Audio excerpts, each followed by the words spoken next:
Finish, enjoy, practice, avoid, admit, appreciate, can not, do not mind ইত্যাদির পর অন্য কোনো ভার্বের ব্যবহার করা প্রয়োজন হলে আইএনজি ফর্ম বসে। আমি বইটি পড়া শেষ করেছি। I have finished reading the book. আমি দুপুরে সাঁতার কাটতে ভালোবাসি। I enjoy swimming at noon. বাংলায় যেমন কিয়ার সঙ্গে এ বা ইয়া যুক্ত হয়, তেমনি ইংরাজিতে ভার্বের সঙ্গে আইএনজি যুক্ত হয়। যেমন খেয়ে বা খাইয়া, ইট, আইএনজি, ইটিং। শুনে, শুনিয়া, হিয়ার, আইএনজি, হিয়ারিং ইত্যাদি। আমাকে দেখে সে পালিয়ে গেল, সিং।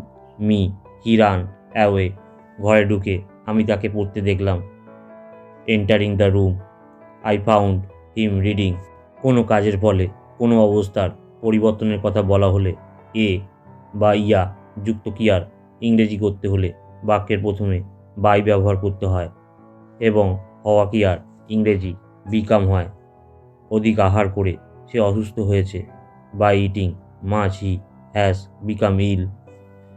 কোনো কাজের ফলে মানসিক অবস্থার পরিবর্তনের কথা বলা হলে এ বা ইয়ে যুক্ত ক্রিয়ার ইংরেজি করতে হলে ভার্বের আইএনজি ফর্ম হবে এবং হওয়া ক্রিয়ার ইংরেজি বিকাম হবে। কলকাতায় গিয়ে তারা সুখী হলো না।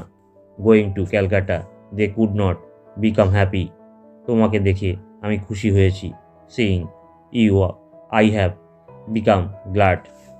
দেখার ফলে, শোনার ফলে, জানার ফলে, পাওয়ার ফলে কোনো মানসিক অবস্থার পরিবর্তনের কথা বলা হলে এ যুক্ত ক্রিয়ার ইংরেজি করার জন্য টু প্লাস ভার্ব সিম্পল বসে এবং হওয়া ক্রিয়ার ইংরেজি অ্যাম বা ইজ বা আর বা ওয়াজ বা ওয়ার হয়।